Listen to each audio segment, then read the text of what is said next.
Hello, I'm Shirley, CEO of Ordinary Greatness and a life coach with the Healthy, Wealthy, and Wise organization. And today I wanted to talk to you about number 19 of the 22 things that we can do to get out of our own way. And today we're going to talk about getting rid of clutter. I always knew personally that clutter slowed me down. It always served as a distraction. I always like to make piles that I'm eventually going to get to because I really don't like filing. I really don't like the fine tuning of things. And so thank God I always had people around me to rescue me from myself, from my piles. But we were talking about the clutter, and then my coach was telling us about a study. So I looked up some information on clutter, and it's a little scary, and I think it's something that we should think about. Think about your own personal situations with clutter, like when you have mounds of clothes that you haven't done anything with. I know that in my closet I have clothes that someday I'm gonna fit in and I have that large, all right, I was gonna say little, but I have that large section in my closet that I'm never gonna fit into it. And so therefore there's no reason at this point, if I haven't in the last 10 years, I'm not going to. So I need to give it to someone that can make some use of it. The other thing is I have shoes, I have shoes everywhere. Some shoes I bought because they were just hot. They were sexy and they were bold, and I was like, yeah, I'm gonna find something. Some of them dry rotted. I threw some of them out this weekend.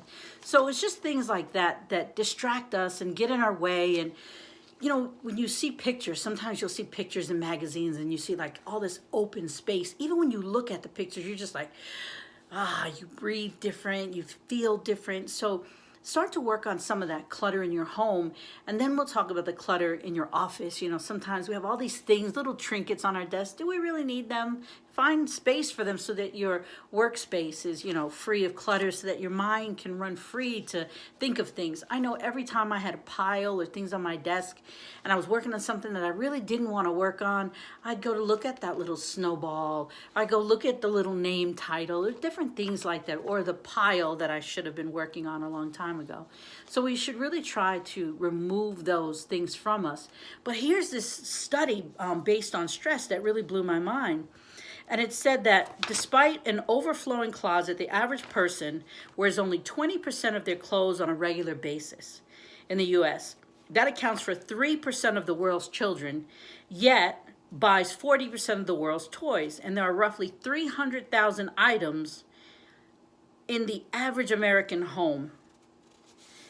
We don't even think about things like that, but that's real serious. But then they talk about Everyday Lives and Families studied 32 California families and the multitude of objects in their home. They found that women who live in a cluttered environment are likely to have high levels of cortisol, a stress-related hormone.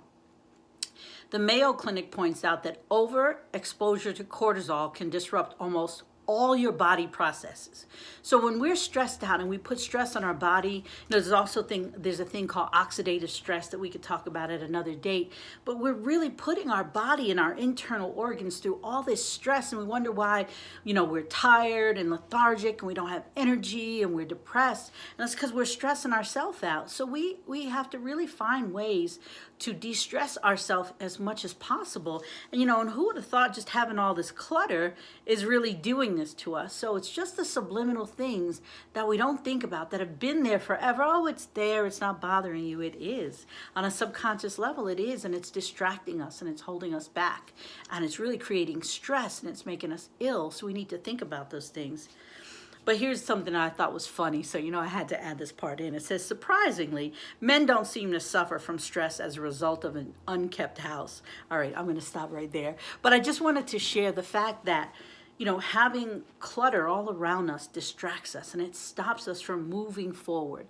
And the whole part of these series of the 22 things that we can do to get out of our way is to find things that stop us from moving forward, from growing, from stretching, to reaching those goals or changing our lives or just making little tweaks so that we can live the best life possible for ourselves.